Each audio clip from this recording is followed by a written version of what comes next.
desde el barrio, desde el sueño, de potrero y de café, del oeste de Buenos Aires, al mundo los vas a ver, con esfuerzo y con talento, con historias de verdad. Diego Ferro te acompaña, ya empezó la charla acá.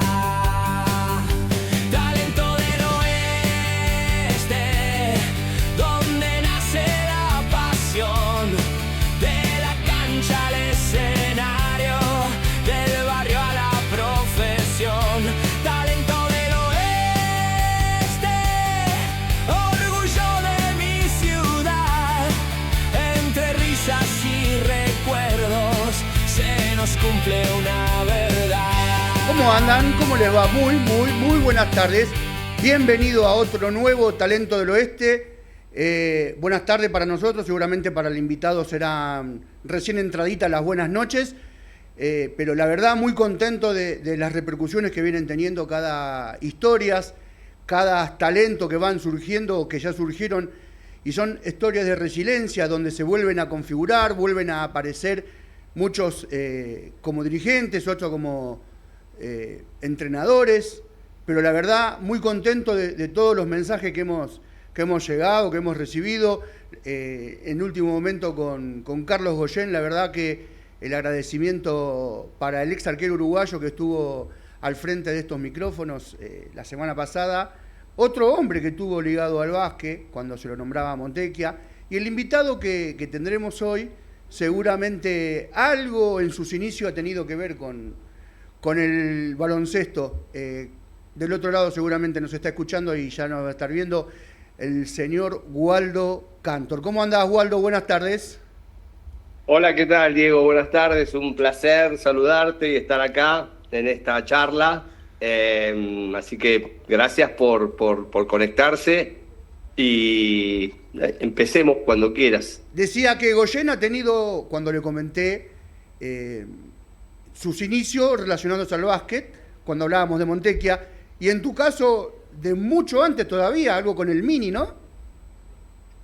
Así es, fue mi primer deporte federado, si querés, el mini básquet del Club Pérez de Villa Lynch, donde me inicié en toda mi carrera deportiva con el mini básquet, y después ahí seguí con el vóley y empecé a jugar en Pérez al vóley, un club que lo fundaron mi abuelo, fue uno de los fundadores, inmigrante polaco, instalado en Villa Lynch, textil, una realidad de aquellas épocas, años 40, 50, y bueno, ahí me crié deportivamente, pero sí, mi amente con el básquet, y hay un par de anécdotas bastante graciosas con respecto al básquet y mis inicios,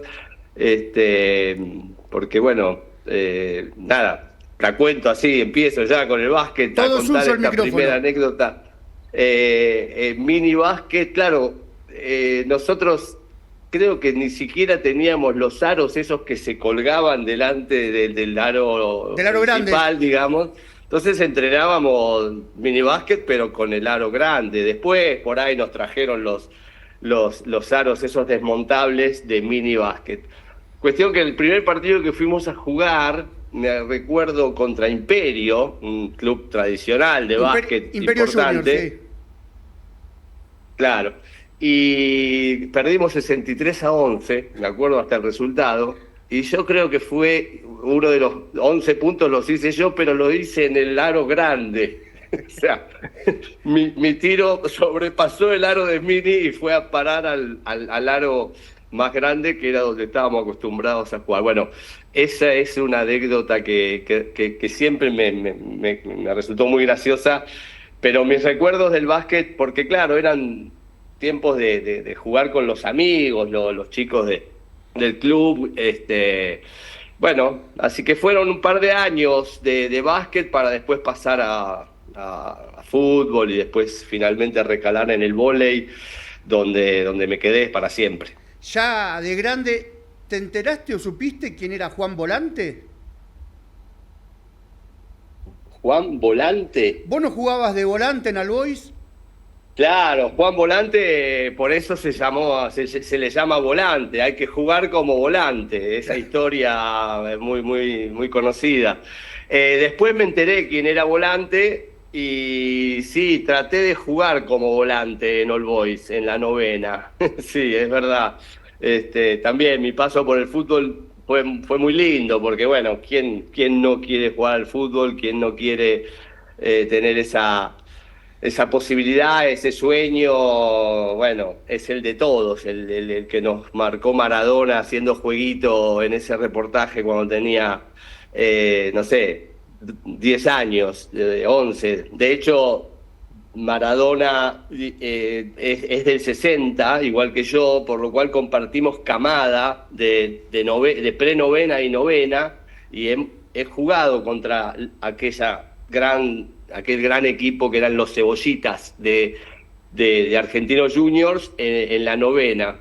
Sí. El fútbol fue un paso fugaz antes del vóley en All Boys. Ahí jugué pre-novena y novena, y después ya pasé directamente al vóley. Pero fue ir a la cancha, jugamos en la cancha de All Boys, en la cancha de donde jugaba la primera. Yo iba a ver a la primera, así que los vestuarios, que te tengan preparada la ropa para jugar el partido, el utilero te dejaba todo preparadito en el banco, era un sueño, era como estar, no sé, en otro mundo. Ahora seguramente entraremos 100% con el vóley, pero lo nombraste a Maradona, nombraste los encuentros con los Cebollitas, pero vos no te pudiste enfrentar relativamente cerca con Maradona.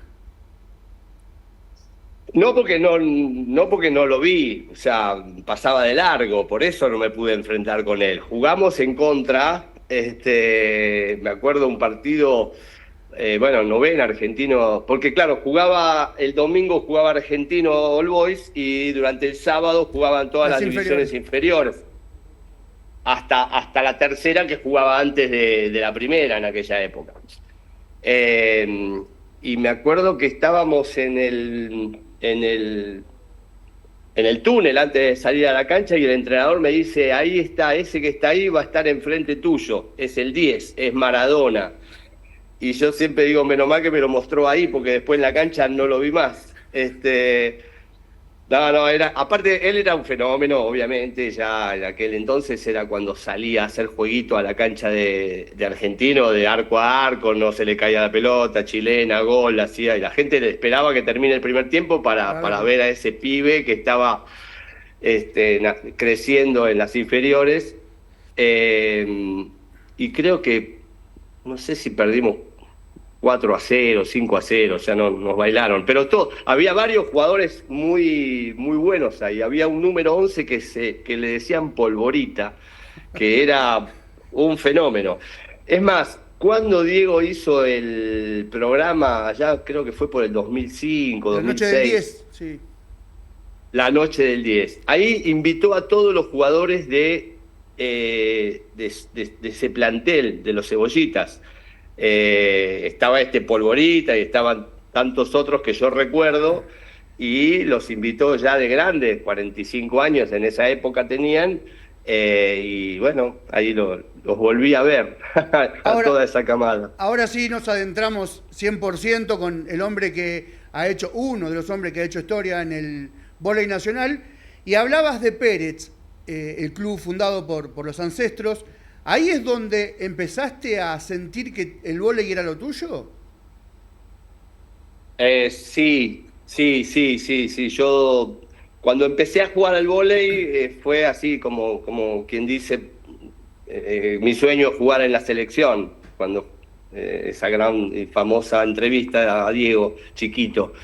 Yo cuando empecé a jugar al vóley me di cuenta de que jugaba bien, yo dije, yo acá con este deporte quiero hacer algo importante, no es que quiero jugarlo y nada más. Enseguida me di cuenta que quería, que quizás podía, el tiempo lo iba a decir, pero sí lo abracé de entrada como como una referencia así muy importante para hacer algo importante dentro de ese deporte. Por eso, bueno, mi dedicación al entrenamiento, a ir a ver partidos de primera.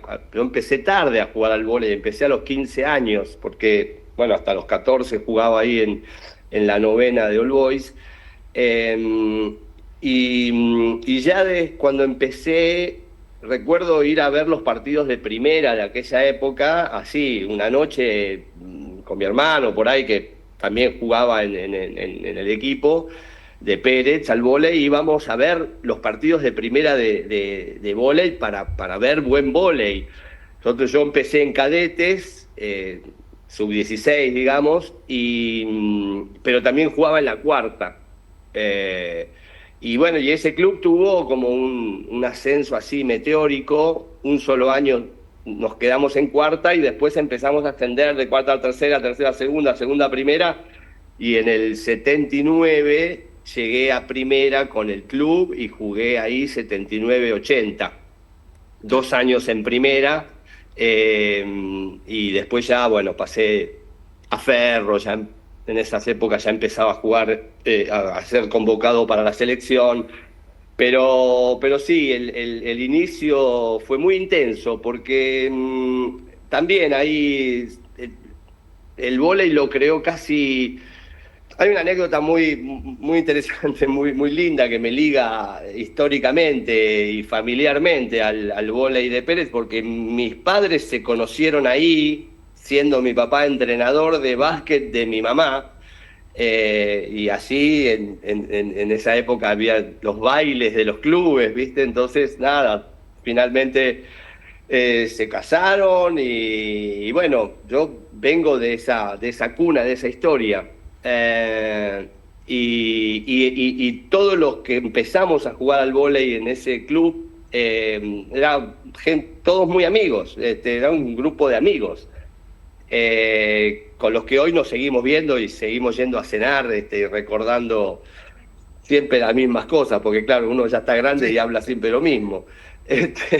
Pero bueno, son anécdotas imborrables. Así que bueno, así fue. Habla, digo, de un grandísimo momento. Recordar siempre lo mismo, sin obviar ningún detalle, quiere decir que ha calado hondo. Sí, totalmente. Fueron años muy fuertes para nosotros en nuestro proceso de crecimiento con el equipo, de ascenso, de trabajo. Todos amábamos el vóley mucho, nos gustaba mucho. Estos partidos que íbamos a ver de primera, íbamos todos para deslumbrarnos con los jugadores de aquel entonces, los grandes jugadores de ese momento. Y bueno, yo después seguí creciendo y ahí tuve el salto hacia Ferro. En fines de los 80 ya me contactó Ferro para ir para allá. Disculpame, fin de los 70. Vos llegaste a Ferro. Claro, no, fin del año 80. Sí, perdón. O sea, 1980 yo jugué en Pérez, ya ahí me habían convocado para la selección, estaba en la selección juvenil del 80, que salimos campeones sudamericanos en Chile y le ganamos a Brasil por primera vez. Y ahí en ese torneo yo salí el mejor jugador.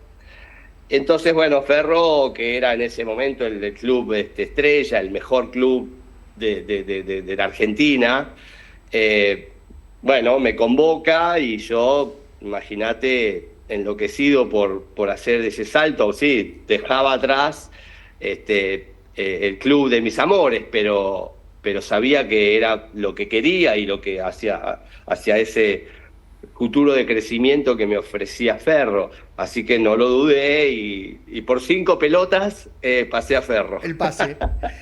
Tu caso es un caso emblemático, no dentro del vóley, pero digo, no solamente en Capital, sino que a nivel nacional e internacional, porque tu carrera se la compara tanto con los clubes como con la selección. No es que tuviste épocas de este club o de este otro club, Ferro, Italia o Francia o Brasil, como tal época en la selección o en tal año. Me parece que iban escalando en forma paralela.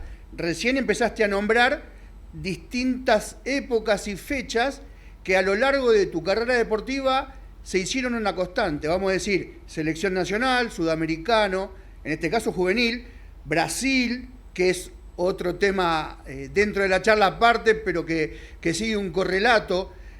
No solamente habla de un gran jugador y de una persona muy talentosa, sino que empezás a vislumbrar dentro del vóley nacional lo que es la carrera y el nacimiento a lo que se llamó después la generación del 82. Sí, en realidad, pues yo te dije antes que sí, que yo con el vóley olfateaba que algo bueno y algo importante podría llegar a suceder, pero nunca imaginaba que iba a vivir del vóley o que el vóley iba a ser mi vida. Eso seguramente no. Lo que pasa es que fue gradualmente sucediendo en forma pausada o si querés no, pero muy gradualmente, subiendo escalones de Pérez a Ferro, selección sudamericano, competición, Italia, después del Mundial 82. Nosotros sabíamos que existía el vóley italiano con figuras, extranjeros y todo, pero a nadie se le ocurría que uno de nosotros podía llegar a ser un jugador profesional del vóley italiano. No. Después, cuando termina el Mundial 82, que Argentina sale tercero, nosotros nos hicimos conocidos y demás, ahí empezaron los llamados de los clubes italianos, de los dirigentes que nos conocieron. Pero sí, fue como algo que giraba y no paraba, y era muy muy lindo también ver ese proceso ahora a la distancia y ver cómo se crecía sin parar, y eso, bueno, habla de una constancia, de una seguridad en cuanto a lo que se quería, ¿no? No hablo solo de mí, hablo por ahí de toda la generación, de lo que vos nombraste, la generación del 82. Nombraremos seguramente a Italia con el correr de la charla, que ustedes fueron artífices también no de la creación, pero sino del despegue de lo que fue la Lega Italiana con los 80 y el crecimiento exponencial hasta llegar a lo que fue en los 90. Pero empezamos a hablar de la selección y la mitad de los jugadores estaban en Ferros y en Obras, relativamente. Digo, eso dentro de la competencia, cuando se juntaban dentro del seno de la selección, ¿los favorecía? Mirá, esto creo que nació un poco de lo que era la realidad de los clubes de aquella época, que todos los clubes eran importantes, florecientes, eran clubes que representaban una masa societaria muy grande, y bueno, en la cima de todo, Ferro y Obras, ¿no? El básquet, el vóley, los socios, y entonces, como el 82 estaba a la puerta del mundial, de concretarse, el Mundial, yo creo que ahí hubo un acuerdo, Federación, Obras, Ferro, porque de hecho el coreano, que era el emblema, el entrenador de aquellas épocas, fue secundado por Martínez Granado, que era el entrenador de Obras, y Julio Velasco, que era el entrenador de Ferro. Y durante todo el 81 y todo el 82 fueron los dos artífices también de todo esto, porque el coreano dio una mano increíble en Argentina, pero sobre todo Julio Velasco, al lado de él, dio unas coordenadas muy importantes para que todo pasase como pasó. Y entonces, claro, después todos los jugadores estábamos, algunos en Ferro y otros en Obras. Jugábamos en la selección juntos y después jugábamos en contra todas las finales habidas y por haber de los torneos Copa Morgan, Metropolitano, Oficial, Copa Argentina. Y eran años, me acuerdo, de echar lleno con el vóley, cosa que no pasaba mucho antes. Bueno, después del Mundial se conoció mucho más y demás, pero recuerdo eso como, bueno, una rivalidad muy linda, porque después nos juntábamos y nos reíamos en las concentraciones, los viajes, estábamos todo el año juntos, pero cuando se jugaba obra ferro era picante. Quiero ir a un detalle técnico que me quiero escapar un poquito de la charla, pero dentro del vóley. ¿Cómo fue jugar de atacante a ser elegido el 25º de la historia como levantador? ¿Cómo fue ese pase? Digo, son dos funciones completamente distintas. En realidad, sí, yo jugaba atacante porque, bueno, yo soy muy bajo para el vóley, 1,80 muy bajo, pero bueno, era igual de 1,80 cuando era sub-16, después no crecí más. Entonces, para la categoría, digamos que no era bajito.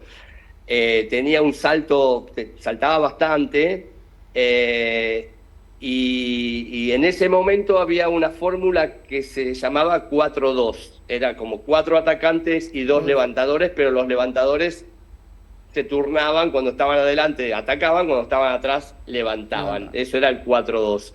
Yo jugaba así. El tema es que cuando me convocan a la selección ya jugaba como se juega ahora, 5 atacantes con un solo levantador.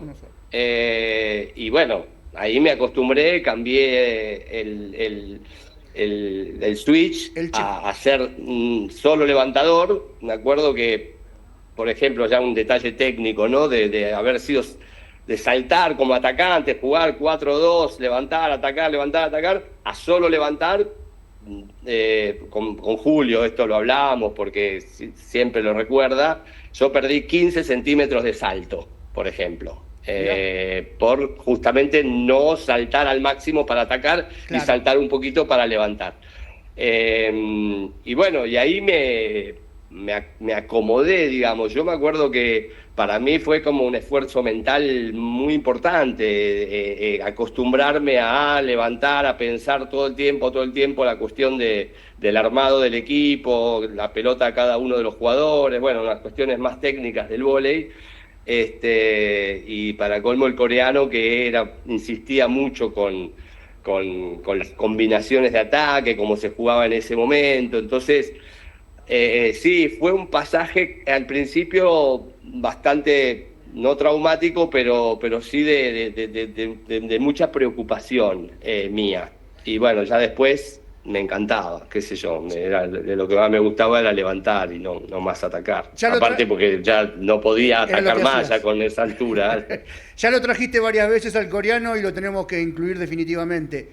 ¿Cómo fue el ingreso de John en la selección? Pero no solamente como entrenador, digo, ¿cómo les empezó a trabajar psicológicamente la cabeza a un grupo de jugadores que era por demás talentosos?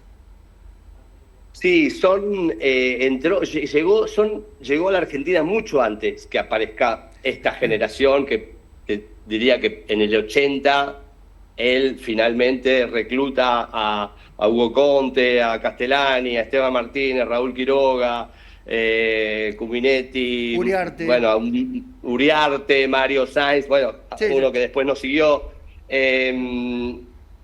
Pero desde el 75 que él llegó hasta el 80, bueno, hubo todo un proceso, jugadores grandes que empezaron a dejar, y ahí,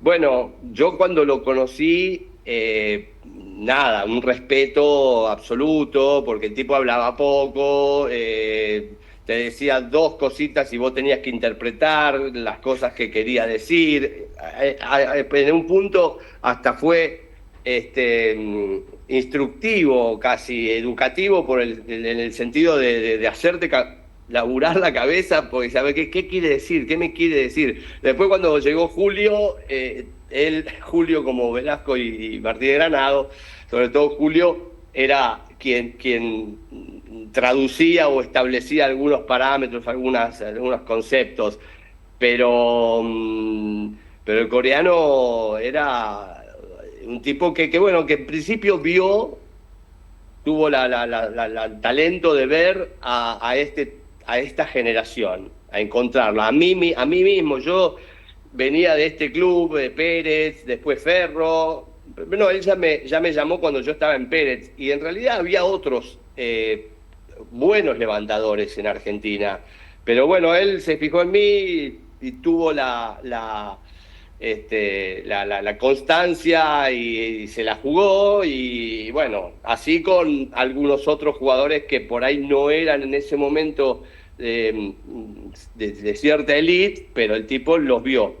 Y nada, mucho trabajo, y yo tengo una anécdota, por ejemplo, que me río mucho siempre porque en aquellas épocas se hacían las entradas en calor jugando al fútbol. Y entonces jugábamos al fútbol, y yo jugaba, bueno, había jugado en el Boys, yo jugaba bien. Y entonces me veía jugar y terminaba el partido de fútbol, íbamos a empezar a jugar al vóley, y él me decía, usted, bajito, fútbol, fútbol, fútbol. Claro, cuando el coreano te decía una cosa así, que lo hacía a propósito para que vos te calientes, yo casi ni quería entrar en calor jugando al fútbol, no quería, lo que me gusta más en el mundo es el fútbol, pero no quería porque sabía que al coreano después me iba a venir a decir, usted bajito, vaya a fútbol. Hablaba así, ¿no? Medio.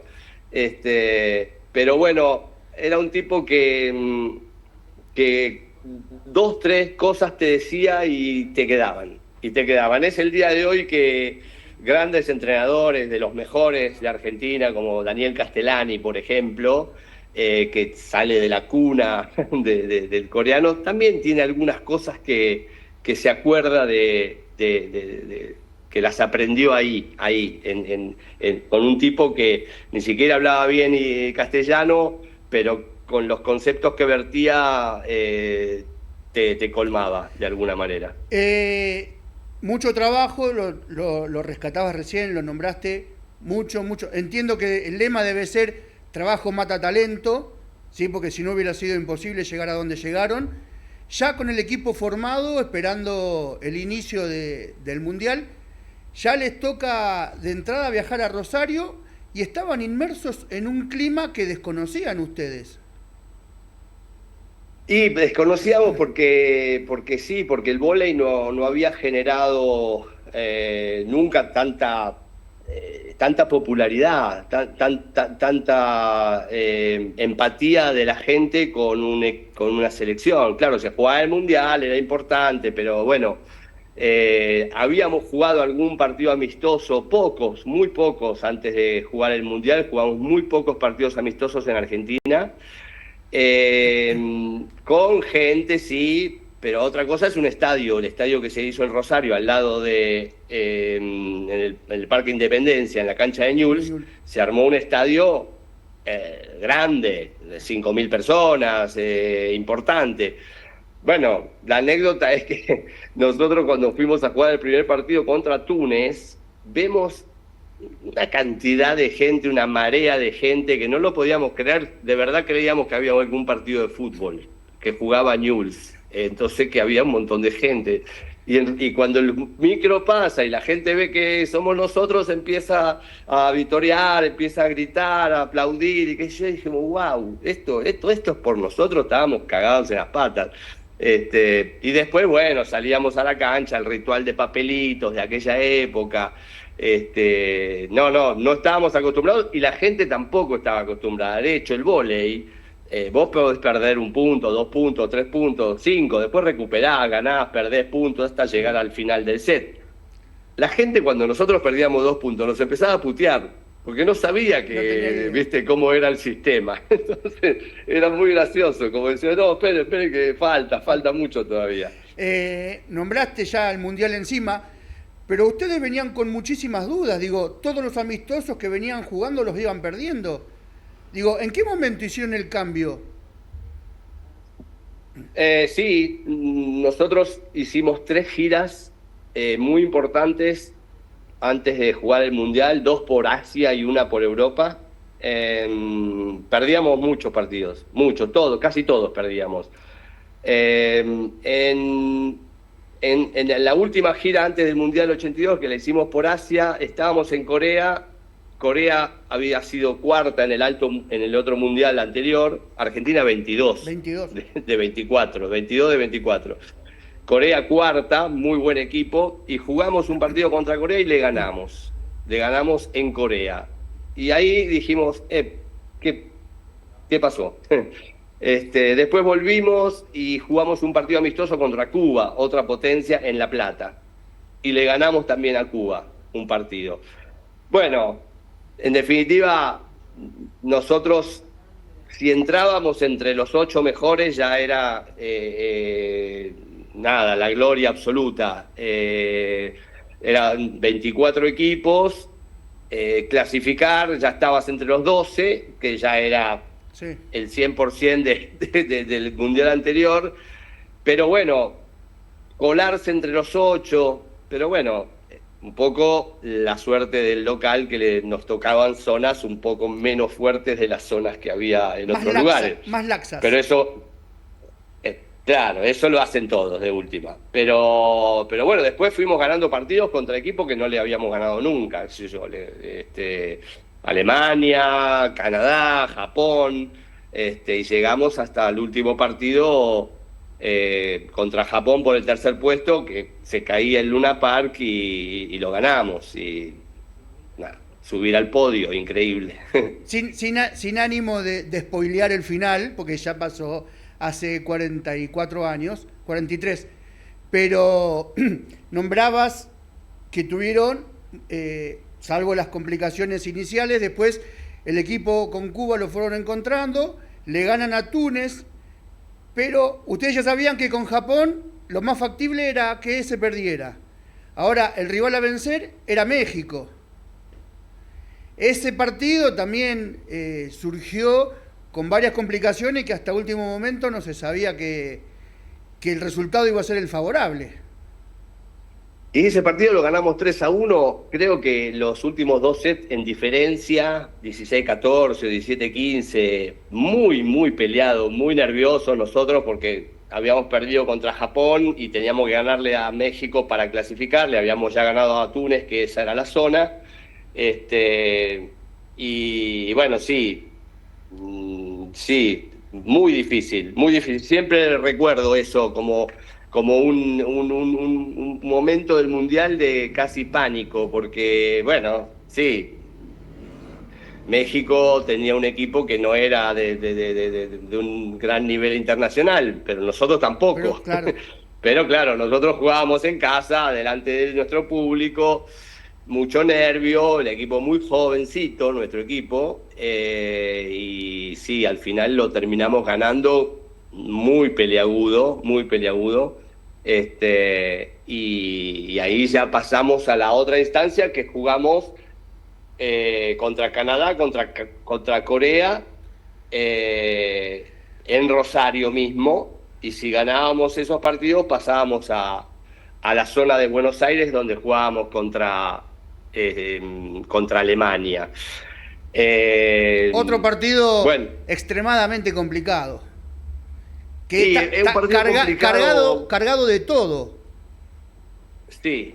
En tanto, los 2 partidos que jugamos contra Canadá y Corea en el Mundial en Rosario los ganamos los 2 3-2, muy peleados, pero con mucho ímpetu el equipo, jugando muy bien. Y después vamos a Buenos Aires a jugar en el Luna Park contra Alemania. Que en realidad, si ganábamos ese partido, jugábamos, si ganábamos ese partido, jugábamos del primero al octavo, digamos, cuarto de final. Si perdíamos, íbamos del 9 al 12. Uh-huh. Y creo que era en Mendoza, del 9 al 12. Sí. Y bueno, íbamos perdiendo 2-1 y 14-8. 14-8. En esas épocas el vóley era no como ahora, que es un rally point, cada punto es punto, sino que había que ganar el saque, sacabas vos, y si vos hacías el punto con tu saque, ahí sumabas. Por lo cual los partidos duraban 3 horas y media. Y los sets eran a 15.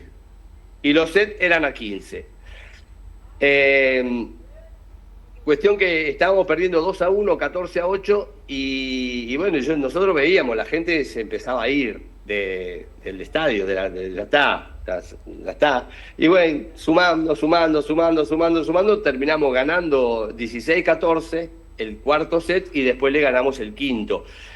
Yo sé, relato de gente que no lo podía creer, que volvía a su casa y prendía la tele y todavía no estábamos jugando. ¿Cómo puede ser? Pero bueno, así era el vóley de aquella época y así era este equipo que nada, con el empuje del público llegó hasta donde llegó, en realidad. Porque al día siguiente jugábamos contra China, para pasar a la semifinal. Que ganaba, pasaba a estar entre los 4. Claro. Y contra China, de estas giras que yo te contaba que habíamos hecho desde el 80 en adelante, que íbamos siempre a Asia, jugábamos. Habíamos jugado 11 partidos contra China. Este era el número 12. Habíamos perdido todos. Y ninguno 3-2. Todo 3-0, 3-1. China era una potencia. Y vamos a jugar contra los chinos y le ganamos 3-0. Y ahí pasamos a jugar la elite mundial, que es semifinal y por tercer y cuarto puesto. Pero la anécdota graciosa es que nosotros estuvimos varias veces en China jugando y estadios para 15.000 personas, Gigante. pero mudos. Nadie abre la boca. Te estoy hablando de hace 40 años atrás, 45. Entonces la gente miraba el partido y cuando escuchabas que el speaker decía China 10, Argentina 4, todos aplaudían. Y después se callaban y miraban el partido. Por lo cual los chinos, cuando vinieron acá y vieron lo que era el quilombo del Luna Park, estábamos ganando el último set 12-9, bueno, todavía estaba para pelearlo, pero nosotros mirábamos al banco de suplentes y los suplentes ya estaban con los buzos en la mano para irse. Imágenes que quedan después de miles de años, y le ganamos 3-0 y bueno, y ahí pasamos a la semi, que jugamos la semi contra Rusia y después perdimos contra Rusia, obviamente, era imposible esos años Rusia. Y después vamos al tercer puesto contra Japón. Ahora lo nombraste a Japón, bueno, lo de Rusia era la potencia mundial indiscutible junto con Estados Unidos, pero lo de Japón, ¿cómo se entiende? Porque además de ser un top, les barrió prácticamente en la zona, en los primeros partidos, en el segundo partido del Mundial, y después terminan derrotando 3-0 por el bronce. ¿Cuál es la explicación que tiene esto, Waldo? Explicación técnica y táctica, sí. Ya en aquel momento me recuerdo que mirábamos videos, estudiábamos, seguramente algún cambio táctico habremos hecho, jugamos mejor seguramente, pero hay otro componente que sí podría destacarla por encima de alguna otra técnica o táctica, que era la convicción que teníamos de que ese partido no se nos escapaba. Algo que pasó 6 años después, en el mejor logro de mi vida deportiva y el primer gran logro a nivel olímpico de Argentina, que por suerte después hubo otro, que fue en el partido por la medalla olímpica, medalla de bronce contra Brasil en el 88. Con Brasil tampoco habíamos ganado muchos partidos, y en ese partido estábamos convencidos de que lo íbamos a ganar. Algo parecido pasó contra Japón, y bueno, el equipo jugó muy bien. Me acuerdo un Esteban Martínez imparable. El mono tremendo. Un fenómeno. Creo que fue el mejor del Mundial seguramente, y bueno, ahí entre todo lo que el talento podía poner adentro de la cancha, el estudio del cuerpo técnico, más la convicción de que de eso no se nos escapaba, es una química importante para al menos intentar hasta el final, cosa que hicimos y lo logramos. ¿Qué recordás en los festejos después de tantos años que vos decís, esto no se me borra nunca más? Hay una cosa que sí, que no se me borra nunca más, que es muy fuerte, que yo la sentía muy especialmente por cuestiones más personales y de mi historia familiar y demás, que es que en medio del Mundial, creo que antes del partido contra Japón, al final, la gente, los 15.000 tipos del Luna Park gritaban: el que no salta es un militar. Era todavía tiempos de dictadura militar, en decadencia, era post-Malvinas, por lo cual había un descontento enorme de la gente. Como siempre, las dictaduras tratan de apoderarse del deporte para mostrarse y publicitarse y demás, cosa que Lacoste, el almirante Lacoste, trató de hacer yendo al Luna Park a congraciarse con el equipo de vóley que estaba andando tan bien y que la gente estaba siguiéndolo tanto y los diarios le daban tanta bola, y fue chiflado como nunca habrá escuchado en su vida tantos chiflidos.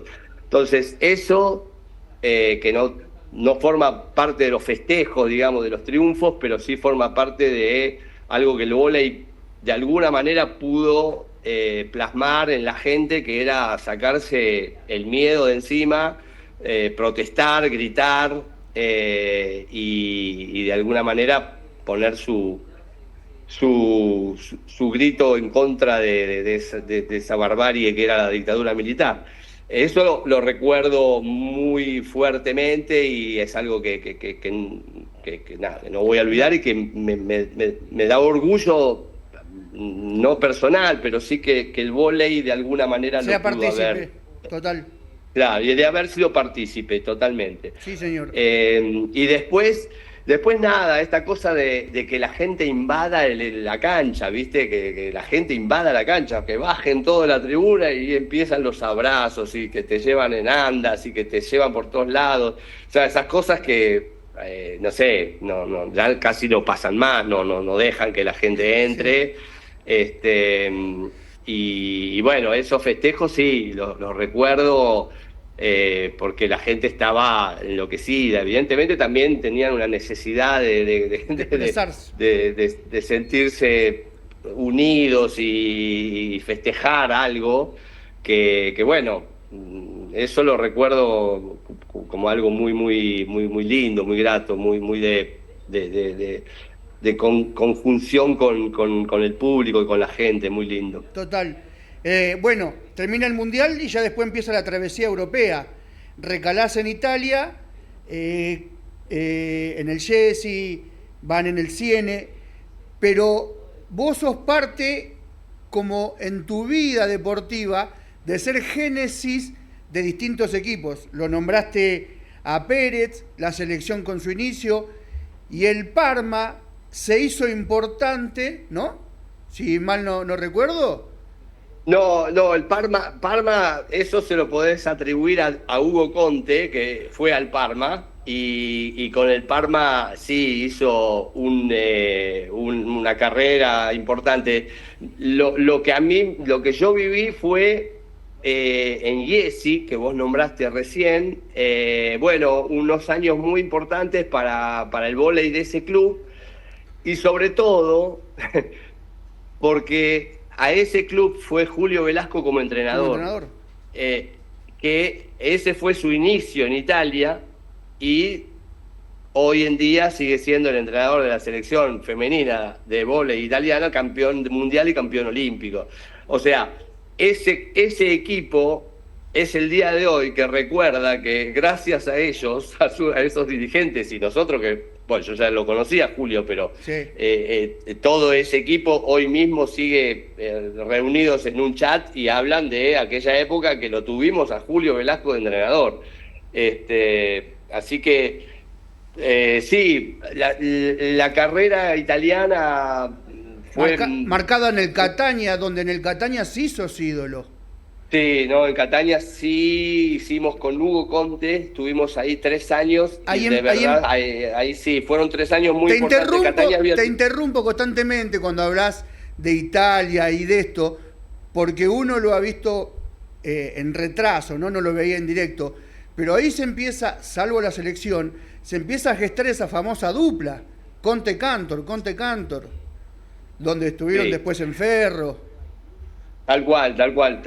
Sí, Ferro, después Catania y después Módena, también en Italia. 3 años y 3 años, después seguimos en la selección.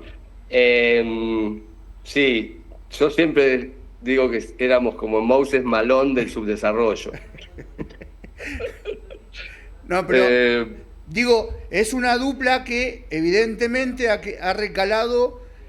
César Menotti decía que al fútbol se juegan en duplas. Pero en el vóley siempre lo primero que se nombra es Conte-Cantor. Después ha pasado el tiempo donde ha mutado a Conte y De Checo, y después ha estado Weber y Milinkovic, pero siempre las duplas con el armador y el atacante potencia son las que traspasan en el tiempo. Sí, es verdad. Hay muchas de esos, incluso a nivel internacional también las hay, con otros países y otras selecciones. Es que con Hugo, en realidad, con quien el día de hoy mantenemos una relación de hermandad voleibolística y de vida, digamos, porque hemos vivido muchas cosas juntos. Aprendimos a jugar de una manera que casi nos salía con los ojos cerrados. Más o menos él sabía dónde iba a ir la pelota, yo sabía cómo él iba a atacarla. Muchas veces él me salvaba porque yo levantaba alguna pelota de verdad y decía, no, esta no se puede atacar. Y él terminaba haciendo puntos, o sea que me ayudó mucho. Hugo es lo más grande del vóley argentino, sin duda, y del vóley mundial también. Es un tipo súper reconocido. Acá, la Gaceta de los Sport, de ese diario, que hoy ya hablar de un diario es prehistórico, pero bueno, hacía los trofeos Gaceta, ¿no? El trofeo Gaceta era un trofeo muy importante. Hugo lo ganó no sé cuántos años seguidos. Pero sí, nosotros jugábamos juntos, jugábamos bien juntos, nos entendíamos mucho. Había un jugador que estaba con nosotros en el equipo y decía, no se ve, pero entre tu levantada y el ataque de Hugo hay un hilo. Seguro que hay un hilo. Increíble. Tremenda dupla. ¿Fue una decisión en el tiempo? Entiendo que sí, pero digo, ¿fue una decisión acertada de Domingo Michingo Reilly de repatriarlos a todos? Digo, mirá, ¿a qué me refiero? A que la mayoría estaba en la 1 italiana, donde estaban prácticamente siendo figura en sus equipos. Se venían los Juegos Olímpicos de Seúl en el 88. Ustedes ya tenían una base conformada de los chicos del vóley, como se les decía. Pero me parece que era el momento para explotar, porque estaban en la madurez deportiva. Si lo analizás desde ese punto de vista, yo también concuerdo con vos y te diría que sí, a la distancia esa decisión, quizás propagandística, quizás de desarrollo, porque suponían que si los jugadores estábamos acá jugando en una liga nacional, distribuidos por las distintas provincias, eso iba a fomentar que los más chicos vean a esos jugadores de selección, acercarse al vóley. Sí, desde ese punto de vista puede ser. Nosotros era un cambio muy importante de nivel, sobre todo, de estar jugando en Italia a venir a jugar a Argentina en la liga que se estaba promocionando. Pero también es verdad que ese año y ese inicio de temporada, porque justamente por estar en Argentina terminó antes el campeonato y empezamos a trabajar en el 87 con vistas al preolímpico que clasificaba a Seúl al año siguiente, nos dio la posibilidad de hacer un trabajo muy bien elaborado, y a la distancia yo absolutamente admito que esa posibilidad de haber jugado acá, empezar el trabajo con la selección mucho antes, con miras al preolímpico de Brasilia, ¿sí? Que era en abril-mayo del 87, fue absolutamente acertado. De hecho, vamos al preolímpico de Brasilia con la intención de decir, bueno, Brasil sale campeón, nosotros nos vamos a colar al Juego Olímpico por ser segundos sudamericanos, como se clasificaba en aquella época. Y de repente vamos al preolímpico después de haber jugado, si vos querés, un nivel mucho más bajo que lo que era Italia. Pero bueno, les alcanzaba. También descanso, bueno, el hecho de jugar en casa, la cosa de tu público, de la popularidad, de que la gente quería verte, de que, bueno, muchas cosas que influyen también en la buena predisposición al trabajo, a lo que venía con la selección, a volver a juntarnos rápidamente y todos en el mismo día, porque nadie llegaba de sus clubes con diferencias. Y empezamos a trabajar y vamos a Brasilia. El primer partido con Brasil, ¿sí? Primer partido del preolímpico en Brasilia contra Brasil, le ganamos 3-0. Y nosotros dijimos, qué cagada nos mandamos, porque si estos no salen campeones, ¿cómo clasificamos para...? O sea, si no salen campeones, ellos tenemos que salir campeones nosotros, si no, ¿cómo clasificamos? No había alternativa. Bueno, nada, le ganamos a Brasil y así le ganamos hasta jugar la final con Cuba, que le ganamos a Cuba 3-1, un partidazo. Y ahí ya estábamos clasificados para Seúl. Digamos que fueron 2 años, el 87 con ese triunfo y el 88 con la medalla, excelentes. Ya Muchaga en el banco, digo, había una diferencia, por lo menos desde lo idiomático, con Son, que era mucho más fácil de entenderlo. Y el tener todo este tiempo disponible y ya con la clasificación lograda, ¿el trabajo se intensificó mucho más? Mirá, antes de que llegue Muchaga, cuando el coreano deja la selección para los Juegos Olímpicos de Los Ángeles en el 88, en el 84, el entrenador fue Alberto Reutemann, un entrenador que había surgido de Pérez, que fue quien me enseñó a mí a jugar al vóley, y de Pérez él también pasó a Ferro, porque se veía que era un muy buen entrenador, y de Ferro a la selección. Muchaga entra en el 88, después, o finales del 87, después de que Reutemann deja la selección, con un grupo conformado ya de gente de mucha presencia a nivel internacional, en el campeonato italiano, y empezamos a trabajar para Seúl, bajo las órdenes, bajo la dirección técnica de Muchaga. Lo que pasó este año de diferente con respecto a que incluso vos lo mencionaste previo cuando hablábamos del 82, es que durante el 88 hicimos muchos torneos y los ganábamos. Jugábamos partidos amistosos y ganábamos. Fuimos a jugar una Copa Francia, que se jugaba todos los años, y salimos campeones de la Copa Francia. O sea, el hecho de ganar nos dio otra confianza, perspectiva de cómo jugar y de no, como vos mismo lo dijiste, los chicos de vóley, que era así. Los chicos de vóley pelearon, pero perdieron contra Rusia. Los chicos de vóley pelearon, pero perdieron. Siempre éramos lo que sí, casi, pero nunca concretábamos. En el 88 lo que pasó fue eso, fue el cambio de mentalidad y de jerarquía, de ser un equipo que gana. Y eso fue fundamental para después justamente ganar la medalla de bronce. Ya con los Juegos Olímpicos encima y las zonas ya establecidas, ¿entendían que había que pelear con Países Bajos y Holanda para clasificar?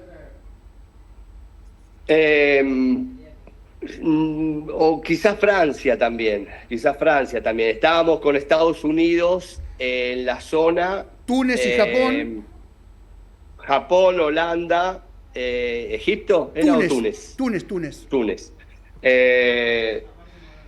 Sí, sabíamos que obviamente Estados Unidos Era el iba a candidato. ganar la zona y el que salía segundo iba a poder cruzarse con los otros segundos primero y segundo de la otra zona para jugar por medalla.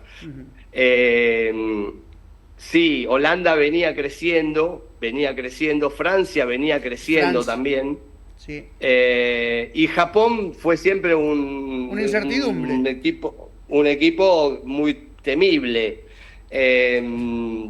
Pero bueno, es lo que te decía también antes con respecto a las convicciones, ¿no? Y aparte lo que te decía de haber jugado, de haber ganado, de haber experimentado esto de jugar para ganar, que no era lo mismo que jugar para ver qué pasa. Pasaba? Nosotros, antes de jugar, antes de ir a los Juegos Olímpicos, tuvimos una charla, el grupo, los jugadores, y nos miramos a la cara y dijimos, bueno, ¿para qué estamos? Vamos a buscar algo. No nos conformemos más con, sí, qué lástima los chicos del vóley, qué bien, pero vamos a por pelear el cuarto puesto, a entrar entre los 4 y pelearla ahí arriba. Esa fue la consigna. Y así fuimos. Y después, es más, incluso con Estados Unidos íbamos 2-0 arriba en la zona y terminamos perdiendo 3-2 porque Estados Unidos te iba así de a poco mostrándote todo su poderío, y así fue, perdimos 3-2, pero le ganamos a Túnez, le ganamos a Japón, le ganamos a Holanda, y por los resultados que se habían dado en la zona, el hecho de ganarle a Holanda ya nos clasificaba entre los 2 primeros antes de jugar contra Francia. Total. Me acuerdo que ese partido, cuando le ganamos a Holanda, nada, fue un festejo como si ya hubiera ganado una medalla. Nadie creía que habían terminado los juegos, pero el hecho de estar ya entre los 4 era como una búsqueda especial de poder llegar hasta ahí. Mucha emoción, y me acuerdo que entramos al vestuario y súper contentos y ya en aquella época, no plasmas enormes, había una televisioncita chiquitita adentro del vestuario para los jugadores, y vimos ahí, entre el festejo y alegría, la carrera de Carl Lewis contra Ben Johnson, los 100 metros, que gana Ben Johnson y después se lo sacan por doping y demás. Exacto, la vimos ahí, no desde la cancha, obviamente, desde el estadio, pero en tiempo real la estábamos viendo después de haber ganado el partido contra Holanda. Sí, fue un partido también muy peleado. Holanda jugaba bien, pero nosotros estábamos muy convencidos. Mirá, primero, antes que nada, te comprometo, porque queda muchísimo para charlar. Pasó 1 hora, que la verdad que cuando la charla se desarrolla de esta manera, el tiempo pasa volando. Nos quedan 2 minutos para cerrar, pero quiero que en estos 2 minutos me cuentes que aparece de vuelta una medalla, aparece de vuelta Brasil en el camino. ¿Qué fue la sensación cuando terminan el partido, que terminan ganándolo 3-2, y la bandera argentina empieza a aparecer entre medio de la rusa y la yanqui? Y mira, lo primero que aparece es el llanto. Todo el mundo gana una medalla olímpica, debería estar pero se pone a llorar porque se te pasa toda tu historia deportiva por delante de la cabeza. Desde que empezaste cuando era mini, cuando jugabas en Pérez, cuando todo eso se te pasa así, como una imagen sin solución de continuidad, y entonces el orgullo, la emoción, enorme, y después cuando das ese paso para subir al podio, decís, bueno, es lo más grande que puede pasarme en mi vida deportiva, estar en un podio olímpico, y sobre todo con Estados Unidos y Rusia, porque daba la casualidad que en el 76 en Montreal fue la última vez que habían jugado, porque en el 80 boicot, en el 84 boicot, y en el 88 se vuelven a juntar todos los países socialistas occidentales y qué sé yo, Y nosotros nos colamos ahí, éramos los más felices. Claro, total. O sea, los rusos segundos, sí, los yanquis ya habían ganado un montón de cosas. Nosotros estábamos, pero en Disney. Recuerdo eso, una emoción, una satisfacción, un orgullo enorme. Waldo, querido, la verdad que es un enorme placer tenerte en nuestro canal, en Talento del Oeste. Hemos desarrollado, diríamos que el 75% de tu carrera. Nos queda el retiro de la selección, nos queda el mismo sentimiento cuando fue la medalla de bronce en Tokio. Así que te invito para una próxima charla, cuando vos puedas, tengas tiempo, si estés cómodo con nosotros. Cuando quieras, Diego, te mando un abrazo y te agradezco mucho esta charla. Así que un abrazo a todos. Waldo, querido, muchísimas gracias por tu tiempo. Chau, chau. Bueno, hemos pasado de vuelta con otra figura del deporte nacional, no solamente nacional, sino internacional, el gran y el querido Waldo Kantor, que ha desarrollado una carrera tremenda, no solo acá en Argentina, sino que en el exterior, en Italia, en Francia, en Brasil. Ha quedado mucha tela para cortar, ha dejado su retiro de la selección, ha integrado el banco de la selección nacional. La verdad que un placer tenerlo en nuestro micrófono. El agradecimiento a la gente de CNS23, Fernando, a Feli. Un abrazo gigante para Gonzalo, la persona que hace que la edición del programa sea, la verdad, lo mejor posible. Y a ustedes invitarlos para una nueva próxima charla la semana que viene en esto que estamos llamando Talento del Sueño. Muchas gracias. De potrero y de café, del oeste de Buenos Aires, al mundo los vas a ver, con esfuerzo y con talento, con historias de verdad. Diego Ferro te acompaña, ya empezó la charla acá. Talento del oeste, donde nace la pasión, de la cancha al escenario, del barrio a la profesión. Talento del oeste, orgullo de mi ciudad, entre risas y recuerdos se nos cumple una verdad.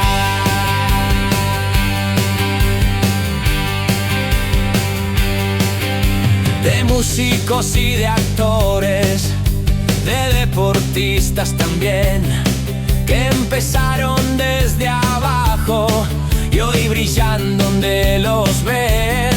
Cada historia es un camino, una lucha, una razón, que demuestra que en el oeste late fuerte el corazón. Talento del oeste, donde nace la pasión, de la cancha al escenario, del barrio a la profesión. Talento del oeste, orgullo de mi ciudad, entre risas y recuerdos se nos cumple una verdad. Historias que inspiran, voces que quieres oír. Un domingo, una semana, siempre hay algo por sentir. Diego escucha, Diego pregunta, vos te dejas llevar. En Talento del Oeste todos pueden despegar. Talento del Oeste, donde nace la pasión, de la cancha al escenario, del barrio a la profesión.